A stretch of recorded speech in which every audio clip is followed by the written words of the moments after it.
Greetings, pals and gals of the YouTube world. I hope you're well on this especially spooky night.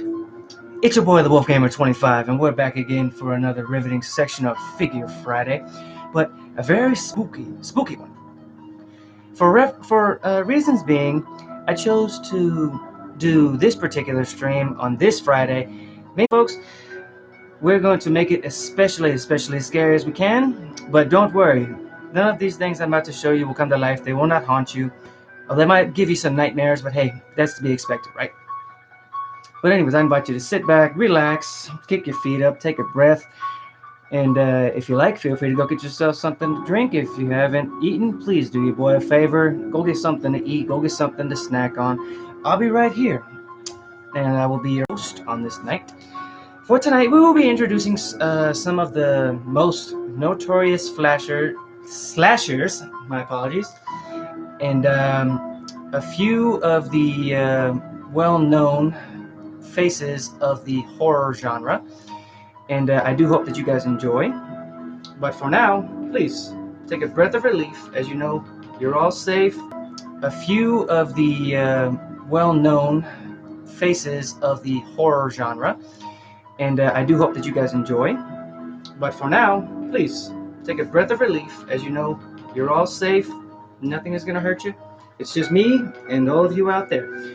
So, I thought that we would go ahead and start with some of the most, like, I'm going to say, a couple of iconic slashers, as I'm going to say.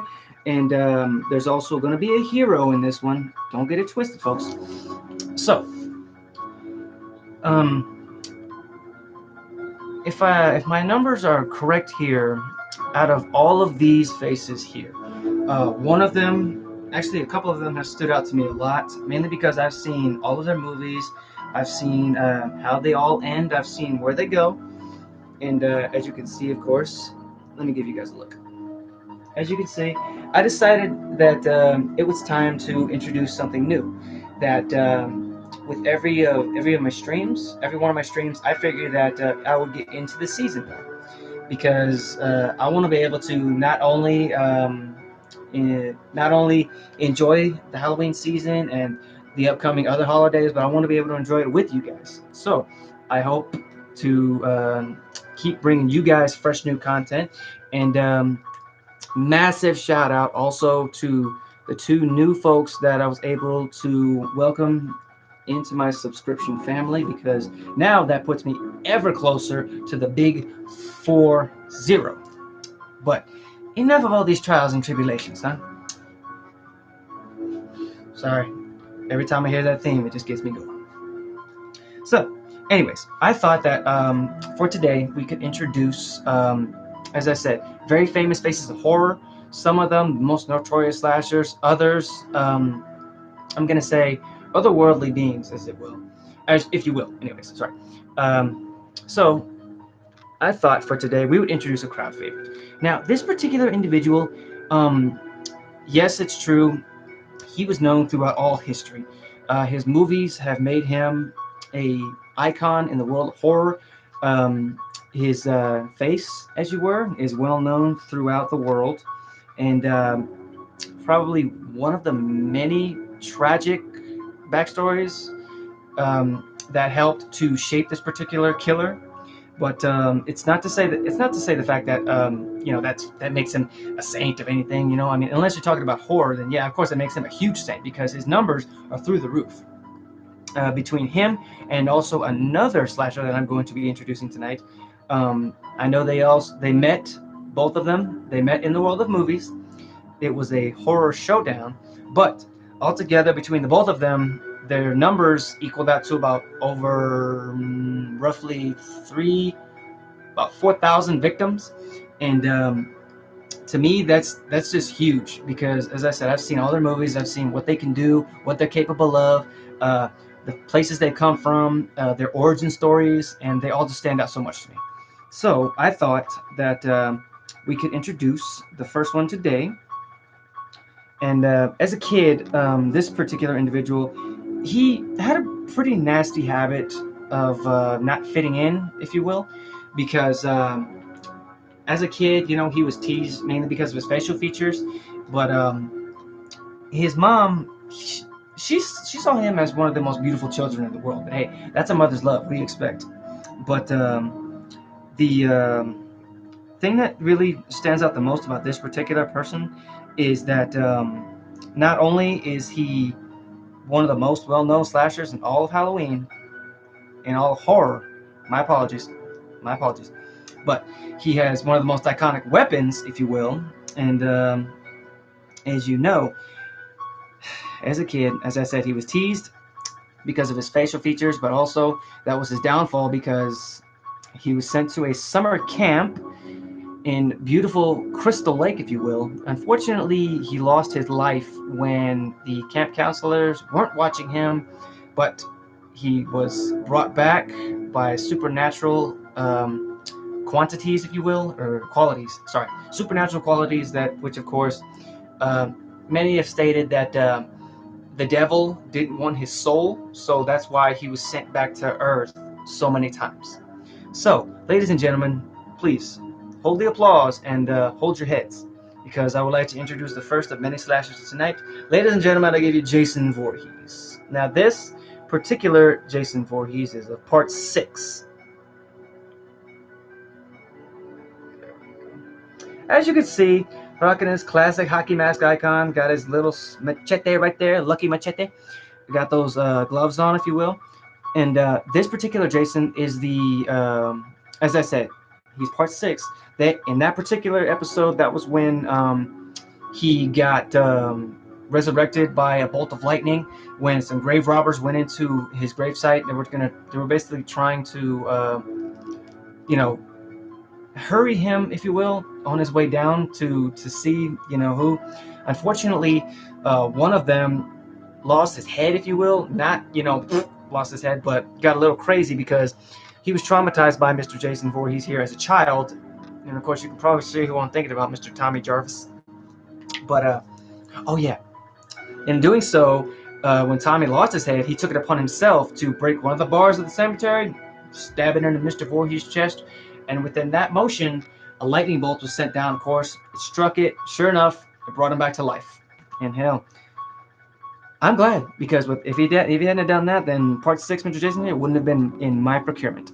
So, why don't we just go back and look at him one last time? Because as you can see, rocking his classic look, as you can see in his chest there's a few bullet holes. That was, of course, when he was shot by the sheriff, which, of course, hey, he was trying to defend his daughter. And, of course, rocking that classic hunting knife, if you will, serrated edge. Yes, of course. Very dangerous, very deadly. Now, some brief history about Mr. Voorhees here. As I said, died as a kid. He drowned in Camp Crystal Lake. And the thing that, to me, that made him one of my favorites is his basically undying presence, if you will, because he was one of those guys that, excuse me, who, if it wasn't Tommy Jarvis, he was basically acting to me as sort of like a guardian of his surroundings, aka Camp Crystal Lake. Anybody who came onto the grounds and intruding, then that's when Mr. Voorhees would have to step in, and unfortunately, if you didn't get off his premises, then you're dead. But that's not to say that, I hate him, because he made so many strides in the film industry. He made so many strides in the world of Hollywood, And I understand there was also Jason X, and of course, Jason Goes to Hell. But to me, he will always be my favorite slasher over all the other slashers, because I think that he's just the most iconic. He's got supernatural strength. He's got morphing abilities. Basically, he's a unstoppable killing machine, the perfect weapon, if you will. Unless you can either cryogenically freeze his head or blow him up, then you're going to see him coming at you, and you better hope that you can either outrun him, outdistance yourself from him, or even leave the planet, because he's going to find you. If he finds you, then you're as good as dead. That was a mouthful. So, moving on. Now, the next two is, if you will, a sort of generation horror, if you will, mainly because these two particular individuals, they both came from strange places. They, for some reason, have supernatural, alien-like quantities to me, but I know that they're not aliens because for some reason, these particular individuals, they represent what, if you will, in a way, kind of like another horror icon, if you will. They basically represent what you fear the most. And of course, I'm sure you can pretty much guess where I'm going with this. um, See, then they've also made two movies based off these particular characters. One played by a very iconic actor, and Mr. Sir Tim Curry. The other one, a more updated version, if you will, sort of a lot more savage, more powerful, if you will, because he somehow rivals what the original was made out of, but in a way, he tries to step it up a little bit. But in my opinion, I liked both of them. I liked both of the movies. They were both extremely iconic, and the face and the presence that both of them brought to the film industry and to the horror industry basically set the bar way high, because if it wasn't for them coming into the world of horror, then we wouldn't really have known that these characters existed, let alone where they came from, who they are, and what their motives are, if you will. But besides all that, I'm rambling. Why don't we just get to it? Who it is? Basically, running amok in the town of Derry, Maine. This particular individual, he was terrorizing a group of kids, if you will, and for some reason he got sort of not like a thrill, if you will, but a hungry feeling that he fed on. And of course, like the Creeper from Jeepers Creepers, with this guy, it's not every 23rd spring, it's every 27 years. Whereas this particular individual, he appears, and he's not what he seems to be. He may seem harmless, he may seem like he has a bright red nose on him, but let me tell you, folks, this clown is not clowning around. Because I'd like to introduce Pennywise, folks, Pennywise. Now, if you'll notice about this one, this is the classic Pennywise, the 1990s version. This is the one that was portrayed by Tim Curry. Now, these guys, their particular... Oh, wait, before I get into the history and the abilities, I also would like to introduce the updated version. This one was the Bill Skarsgård version of Pennywise. As you can tell, he's got a beautiful grin on him. Look at that smile. Oh, God, look at those claws. Now, anyways, the abilities that these two hold, they include shape-shifting, morphing. They also can, basically, like I said, they imitate what you fear the most. And unfortunately, they feed off of that fear. The more you're afraid of them, the bigger, the stronger, and the more savage they get. And unfortunately, for one particular little boy, aka Georgie, he met Mr. Pennywise on a rainy day when he was out sailing a boat that his brother Bill Denborough made for him. And he just wanted to go out. He wanted to have fun. It was raining. It was the perfect time for sailing to him. And he was told about maybe once or twice to be careful. Unfortunately, the storm drain brought the little Georgie's boat to Pennywise, and unfortunately that was his downfall. Because in doing so, he met Pennywise, and unfortunately Pennywise enticed him with his boat, told him he'd give it back. Unfortunately, that's when things went sideways. Because poor Georgie, not only did he lose himself, but he lost his arm. Yep, that's right, folks. Pennywise then ripped it right off. And unfortunately, that was the last time they ever saw poor Georgie alive. That's when he was put into the deadlights. That's right. Also, another thing, the deadlights, that's basically what Pennywise uses as sort of, how can I put this? Like, dang, how can I put this? Sort of like a beam, if you will, like a beam of light, like a paralyzing beam. Because it's what he uses to paralyze his victims, put them in a daze, if you will, and that's when he can get to you and do whatever you need, do whatever he needs to do in order to either... He basically eats you whole because you're frozen with fear. That's what the deadlights do. They freeze you with fear, and then that's when he moves in for the kill, and you're done. Anyways, moving along. Now, this particular next individual is probably sure to give you some nightmares, folks. Hailing from the lovely street of Elm Street, if you will, this particular individual, in the beginning, he was a terrible person, if you will. He was a child murderer, right? In the beginning, it started with only a few of his victims. You know, if I remember right, it was over a dozen children in which he killed. And of course, the parents of the town of Springwood, they found out. And unfortunately, when the courts had released said child killer, that's when they took it upon themselves to take the fight to him. And in doing so, they found him in a warehouse where he was holed up.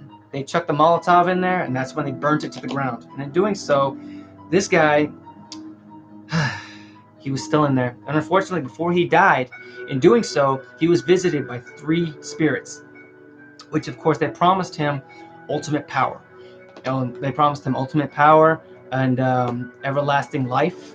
And well, they didn't lie, because this guy, he was sure to give you some nightmares, especially if you live on Elm Street. Ladies and gentlemen, I would like to give you Freddy Krueger, folks. Freddy Krueger. Now, this one is the very first Freddy Krueger, if you will, from the original Nightmare on Elm Street. Why don't we just slice this sucker open? That way we guys can get a look at him. And see, the thing about him is that, in particular, even though the parents of Springwood had thought they killed him, unfortunately they were wrong, because that was when his abilities and powers became stronger.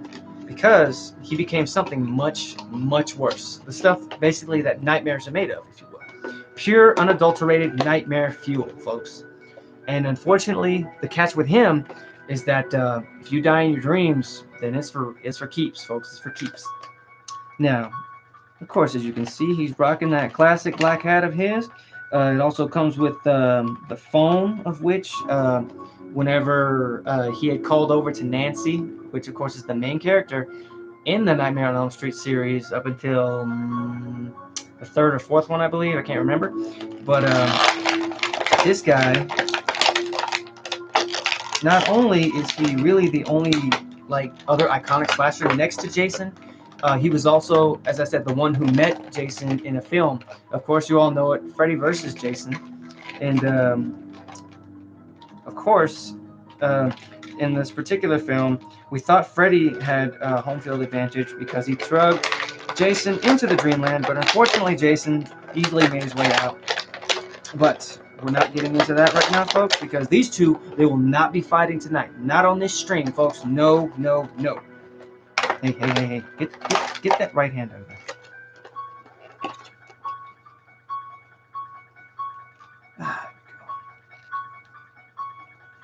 Wow. Yeah. It's rock and roll, Freddy, rock and roll. Beautiful. I'll give you guys a look at him. As you can see, this here is the man with the killer right hand, folks. As you can see, he's rocking that classic brown, dirty brown hat of his. His face terribly scarred, burnt, and bruised. And of course, rocking that classic Christmas sweater of his. And unfortunately, that is one of the most iconic parts. And of course, removable hat. That's always cool. And let's see what other accessories he's got. He has also two interchangeable faces, and also looks like a little add-on, if you will. He's also got one interchangeable hand, one of which, of course, he shows a little trick to Nancy in one of her dreams. He cuts off these 2 fingers here, and some green juices be spraying out. Ugh, man, let me tell you, that's just pure nightmare fuel, folks. Oh,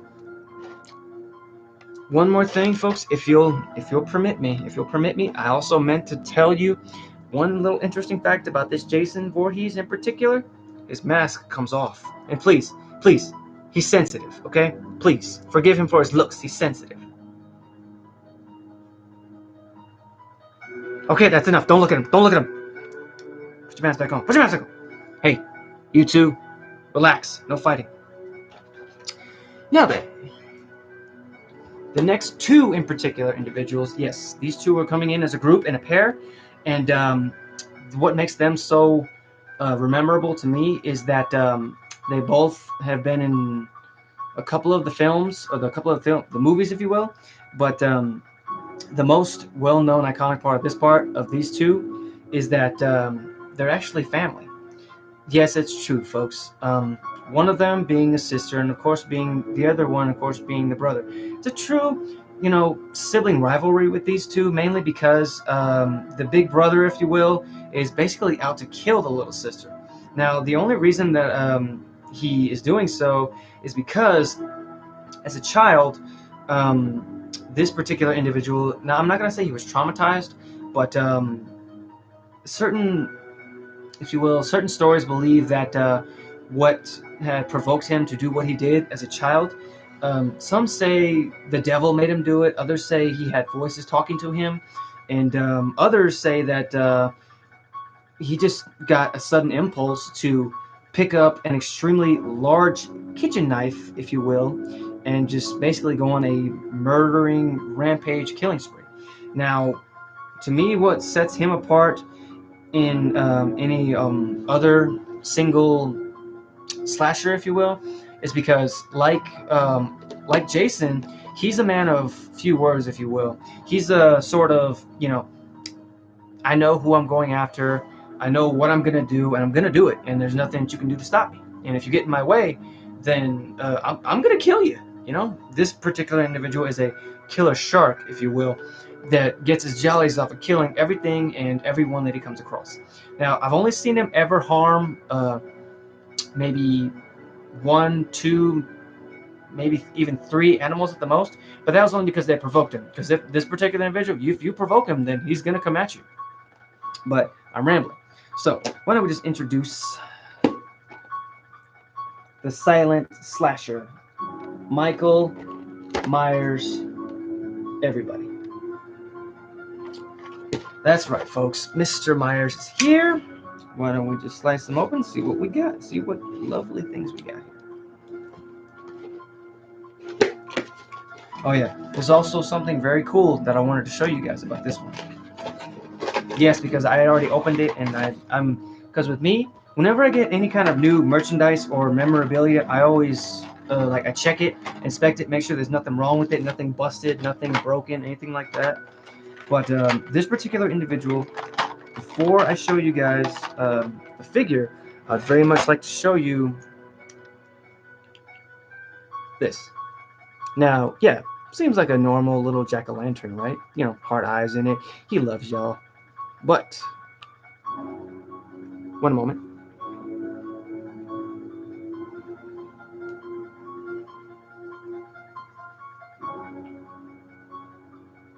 What makes it so cool is that it looks like it's actually burning, doesn't it? It's probably one of the coolest accessories that I've seen so far out of all my figures. And due to the fact that it's part of a slasher series, then that makes it a whole lot better. But anyways, why don't we just get him out of there and see what we got?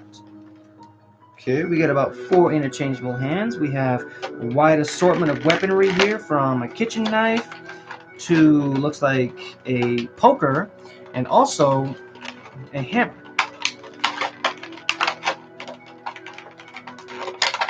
Okay. Come on out, Mr. Myers. It's time for the limelight. Stay right there for me, will you?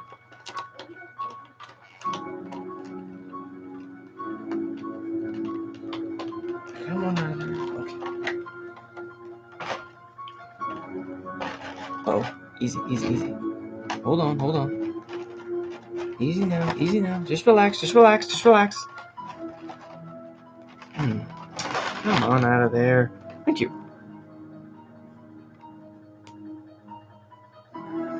So, looking at the figure, the color scheme is right on. They got the masks down. They got the expressionless faces like always. The classic, I believe it's a William Shatner mask if I remember right. But what I liked about the film is that they didn't include. Well, actually, they did. Actually, never mind. Scratch that. Scratch that. One thing that I noticed was that they instantly jumped from his childhood, which of course that was when he picked up the butcher knife for the first time, murdering his big sister. And I felt extremely sorry for her, mainly because she was just sitting alone in her room, brushing her hair. And then next thing I know, here comes Jason with his wearing his clown mask, and then all of a sudden he just comes in and starts hacking her to pieces. Not necessarily hacking her to pieces. He stabbed her about 16 times, if you will. But anyways, this particular individual, he grew up, became stronger, and for some reason he has supernatural strength also. Basically, um, if like he's the type that if you're running, then he'll tire you out just by walking because he takes his time when he's getting to his victim. But he also gets his victim indeed. There he is, folks. Don't mind the face. He's just nervous. Don't mind the knife. He ain't gonna kill you. And don't worry, as I said, there's not going to be any fighting between any slashers tonight. Okay, you're all awesome in my book. Understand? So don't even think about it. Okay. What I also like is that they also gave him this, Judith Myers. That, of course, the beloved daughter and also the beloved sister of Mr. Myers here. So, last on the list. Remember when I told you guys just a minute ago that this was sibling rivalry, basically? Well, in particularly, I would very much like to introduce the sister, if you will. That's right, folks. Laurie Strode. It's been and what makes these two figures together, if you will. If you'll notice that these are from the current Halloween movie. That's right, folks. This is about 40 years, if you will, afterwards, after the events of everything that they've been through. After from like the very first attack from Michael that he did against his sister Lori, which on that fateful Halloween night, which was basically where yeah, that was also the world famous closet scene. But what makes her so special is that over the years she knew that eventually he was going to come for her, so she took it upon herself to basically learn how to protect herself. She set up booby traps in her house. She said that she will do willingly. She's willing to do anything to protect her family because in this movie in particular, she has family that she's looking out for, and she's not about to let anything happen to her, especially Mikey. So why don't we just slice her open, see what we get here. And of course, there's more Halloween movies coming out, which I look forward to definitely.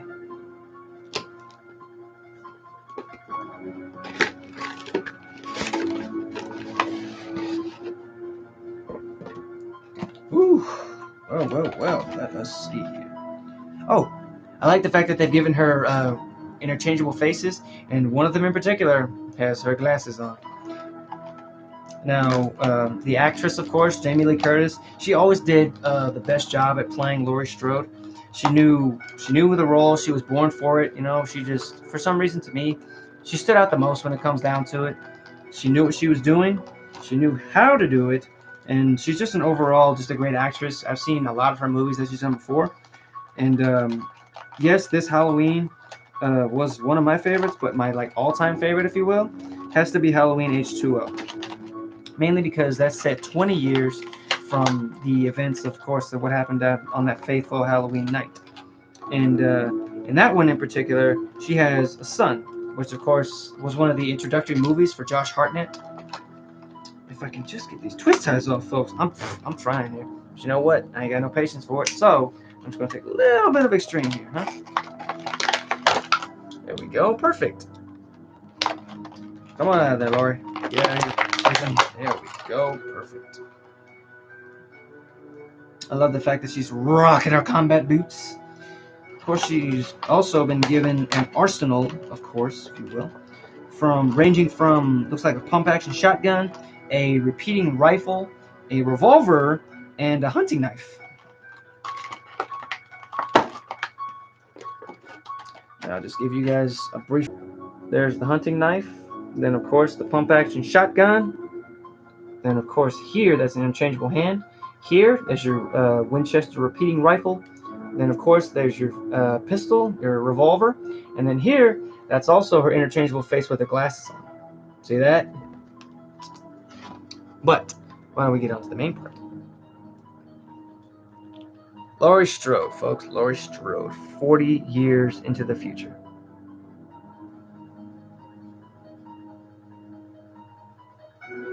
Come on.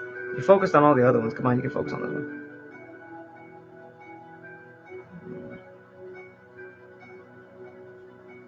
There we go. Perfect.